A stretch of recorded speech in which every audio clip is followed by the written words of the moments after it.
warahmatullahi wabarakatuh. Balik lagi gengs di channelnya dari Rasya dan Bunda. Dan kali ini segmennya cerita horor malam Jumat. Pokoknya jangan lupa klik dulu nih tombol subscribe-nya. Dan jangan lupa nanti di like sama di komen ya. Aku mau ngebahas cerita horor seputar anak kos. Nah yang ngerasa anak kos ya udah kumpul dulu ya. Nah kita bakalan mau bahas ceritanya apa aja. Ikutin terus video kita sampai selesai.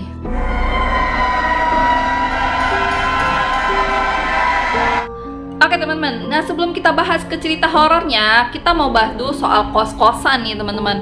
Untuk kalian yang tinggal di kota-kota besar, entah itu mahasiswa ataupun orang kantoran, pasti ada berbagai banyak pilihan ya untuk tempat tinggal. Artinya kalian yang punya uang agak lebih mungkin bisa beli rumah ataupun ngontrak rumah. Nah tapi kalau kalian dengan keuangan yang terbatas, pastinya harus cari tempat tinggal atau kos-kosan yang memadai gitu. Tapi kalau ternyata tempat kos yang kalian tinggalin itu berhantu atau angker, nah pilihan kalian gimana nih? Akan tetap bertahan dengan segala keangkeran yang ada, atau ya udah gue cabut aja deh, gue nggak mau cari penyakit gitu. Nah kita bakalan bahas temen-temen kita nih yang beneran punya nyali tinggal di kos-kosan berhantu ya. Kayak apa ceritanya? Yuk kita lanjut aja. Nah untuk cerita kita yang pertama ini dimulai dari cerita kos-kosan di daerah Jogja. Yaitu ada salah seorang teman kita yang namanya Rizky. Dia tinggal di kos-kosan tersebut di daerah Jogja selama 4 tahun gengs. 4 tahun, gak sebentar loh. Dari tahun 2017 sampai tahun 2021 maksudnya. Nah, kejadian-kejadian horor yang sering dialami Rizky ini menurut dia itu biasa aja, dan maksudnya udah sering banget kejadian. Sampai awalnya tadi dia takut, lama-lama ya udahlah gitu. Mungkin dia mau kenalan aja gitu sama gue. Nah, si Rizky ini sering mengalami kejadian mistis itu sekitar jam 2 dini hari gitu. Dari mulai yang pintu kamar mandinya itu kayak ada yang mau buka, maksudnya gerak-gerak sendiri gagang pintunya gitu. Padahal pas ketika dibuka ya pintu kamar mandinya nggak ada siapa-siapa, karena kan dia emang beneran sendirian kan di kamar kos itu gitu. Atau kejadian lain di pintu kamar kosannya, kejadiannya itu sama, dan sepertinya itu ada orang yang mau berusaha buka gagang pintunya gitu. Atau dia ngelihat sosok kakek yang tinggi besar. Menurut Rizky itu belum seberapa sama kejadian horor yang dialamin. Nah kejadian yang menurut Rizky paling horor itu terjadi di bulan Februari gengs. Pada waktu itu kejadiannya itu dia di kamar kosan itu atau di lantai kosnya itu beneran cuma ada 2 orang ya, yaitu si Rizky sama salah satu temennya yaitu namanya Bang Andra.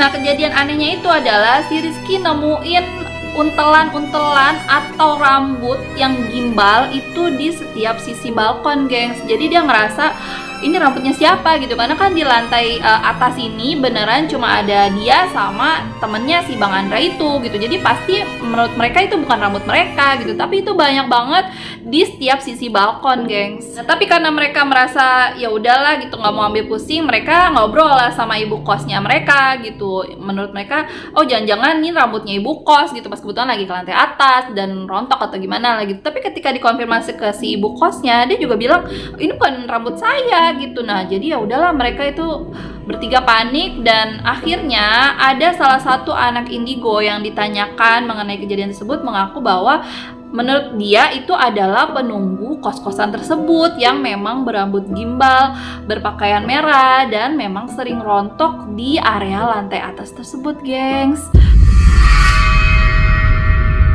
Oke, kita lanjut ke cerita kos-kosan berhantu yang kedua, yaitu yang dialami oleh salah satu teman kita yang bernama V. Esmal. Tapi dia nggak mau cerita tepatnya di daerah mana kos-kosannya tersebut. Yang jelas menurut dia kos-kosannya ini memiliki 20 kamar kosan. Nah, kejadian mistisnya yang dialami oleh V adalah ketika dia lagi bersih-bersih di area kosannya, gengs. Nah, karena area kosannya ini adalah area kos perempuan, dia mulai ngerasa aneh karena setiap bersih-bersih itu selalu nemuin bekas puntung rokok, dan gak cuma satu gitu, ada beberapa. Jadi menurut dia emang boleh ya ada laki-laki kesini gitu, karena setelah dia konfirmasi ke teman-teman kosannya, menurut mereka nggak ada satupun laki-laki yang boleh datang ke area kos mereka, dan termasuk penghuni kosnya pun nggak ada yang ngerokok gengs. Jadi mereka semua tuh bingung gitu, ini tuh puntung rokoknya siapa gitu kan, karena nggak cuma satu gitu. Dan akhirnya V memberanikan diri buat konfirmasi ke salah satu teman kosnya dia yang emang udah lama jadi penghuni di kos tersebut. Dan ternyata menurut salah satu temennya yang emang udah penghuni lama di kosan itu, puntung rokok tadi berasal dari sosok yang namanya Abah. Nah, Abah ini dulunya ternyata adalah sosok penjaga kos-kosan yang sudah meninggal dunia, gengs, gitu.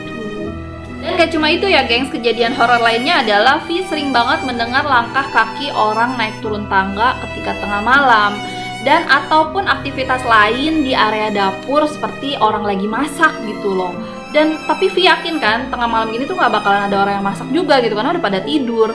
Dan kejadian yang paling horornya itu dialami sama kakaknya Vi. Jadi waktu itu dia sempat nginep di kosannya Vi dan dia sholat malam gitu. Jadi ketika si kakaknya Vi itu udah selesai baca Al-Fatihah, itu ada yang jawab amin gitu, gengs. Dan ya udah akhirnya mereka beneran, aduh ya udahlah. Tapi ya karena mereka memang harus tinggal di situ, maksudnya si Vin harus tetap tinggal di situ, ya udah. Jadi dia tinggal di kos-kosan tersebut sampai selesai kuliah.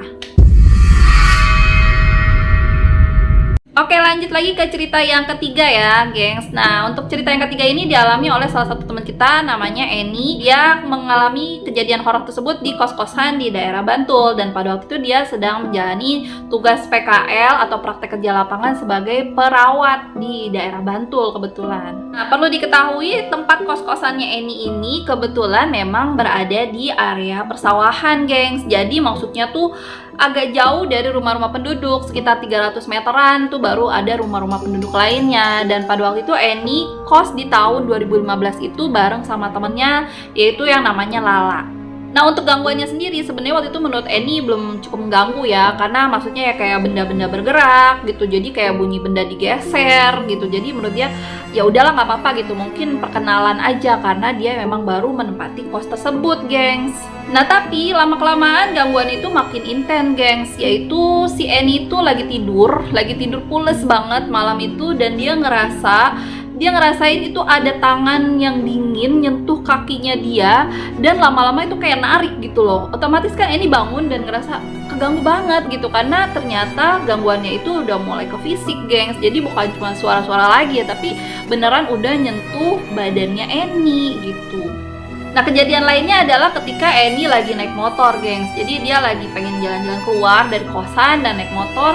Dia sempet papasan sama salah satu cewek yang pakai rok putih gitu, tapi roknya tuh kayak udah kusam atau kotor, dan dia matanya tuh sayu sama bibirnya pucat gitu. Eni pikir nih siapa gitu, karena dia beneran baru ngerasa ngeliat gitu loh. Selama ini dia bener-bener nggak pernah ketemu sama si cewek ini gitu di area kos-kosan mereka. Dan ketika Eni lagi fokus ke depan, dia sempat noleh lagi kan ke belakang gitu sama cewek yang tadi, itu beneran udah hilang, gengs, udah nggak ada. Oke, untuk kejadian horor yang selanjutnya itu dialami sama salah satu teman kos kita yang namanya Rini. Tapi untuk nama kos dan daerahnya dirahasiakan ya, guys. Yuk kita lanjut.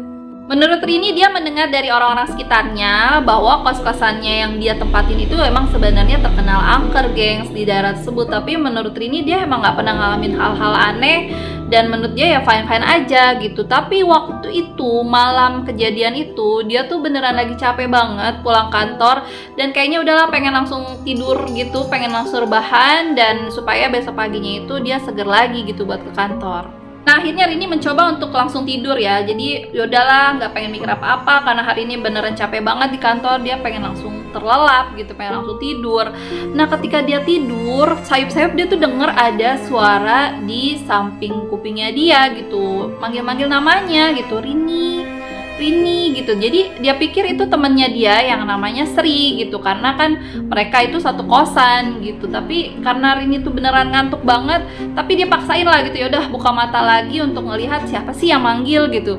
Tapi ternyata di sekeliling kamarnya tuh dia beneran kosong, hening, dan gak ada temennya yang namanya Sri itu juga belum pulang ternyata gitu. Jadi siapa yang manggil-manggil barusan gitu loh. Tapi ya udahlah, Rini nggak pedulikan hal itu. Dia beneran ya udah coba tidur lagi aja, dan dia mulai ngerasain rasa yang nggak nyaman di belakang punggungnya dia, gengs. Nah, sambil ngerasain hal yang gak nyaman tadi, Rini tuh berusaha untuk ngambil guling di arah belakangnya dia gitu, arah belakang punggungnya dia. Tapi ketika dia mau coba raih gulingnya itu, tangannya dia tuh ngerasa kayaknya dipegang ini bukan guling gitu, karena lebih padat dan terlihat itu seperti lipatan tangan orang gitu gengs, dan dia tuh tahu itu apa gitu. Jadi ya udah langsung lah itu ya, sontak si Rini itu beneran langsung dia kabur, dia beneran langsung buka pintu kos-kosannya dan dia langsung keluar gitu. Pokoknya udah deh, gue tahu itu apa gitu. Jadi pokoknya malam itu kacau banget, dan si Rini langsung malam itu nggak berani tidur di kamar kosannya gengs, dan dia numpang di kamar temennya yang namanya Sri tadi gitu.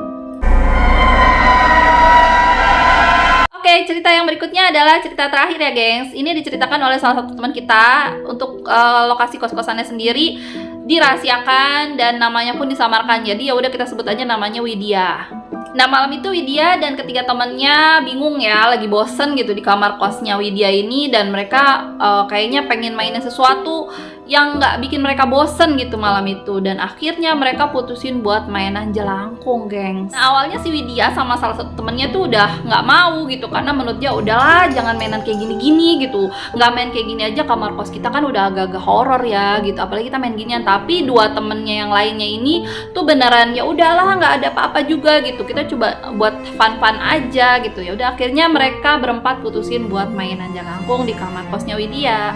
Nah mereka mulai permainan tersebut di jam 11 malam mereka mulai. Nah ketika 10 menit berlalu kayaknya nggak ada kejadian apa-apa gitu. Jadi ya udah mereka tetap melakukan ritual permainan sampai selesai dan tetap nggak terjadi apa-apa. Dan akhirnya salah satu teman Widya memutuskan untuk tidur duluan. Jadi tinggal Widya sama temennya bertiga yang masih melek nih teman-teman. Nah menjelang jam 1 malam tadi kan temennya yang satu udah balik kan ke kamar kosnya untuk tidur gitu, untuk tidur duluan. Jadi kan di kamar kosnya Widya itu tadi tinggal bertiga gitu, Widya sama 2 orang temennya.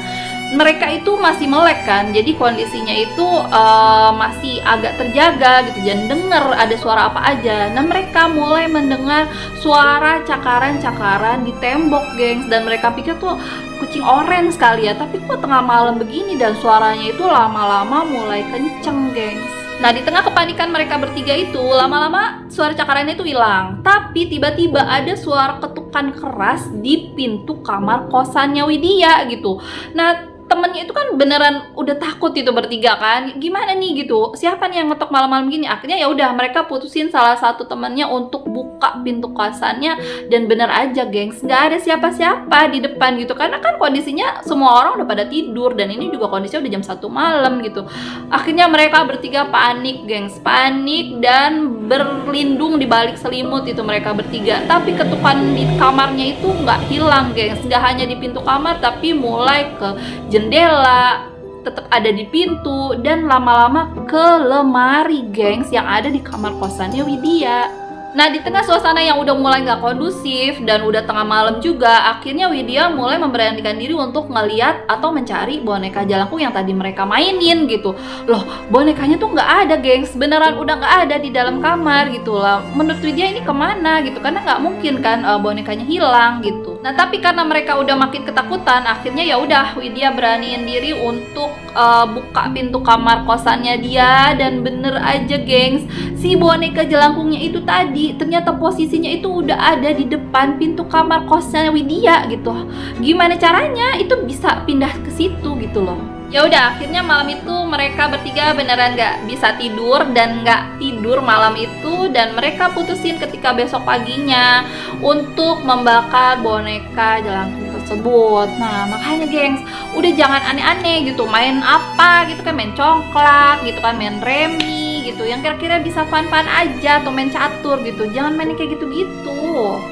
Oke gengs, itu tadi ya cerita-cerita horor seputar kos-kosan di beberapa daerah di Indonesia. Gimana kalian sendiri untuk yang anak kos pernah ngalamin kejadian apa nih selama ngekos di tempat kalian gitu ya? Udah jangan lupa ya ikutin terus segmen cerita horor malam Jumat di channel aku dari Rasya dan Bunda, dan bakalan banyak cerita-cerita horor yang aku ceritain nanti ke kalian ya. Jangan lupa diklik subscribe-nya, diklik tombol like-nya, dan boleh komen apa aja bebas. Oke, sampai ketemu minggu depan. Assalamualaikum warahmatullahi wabarakatuh. Bye bye.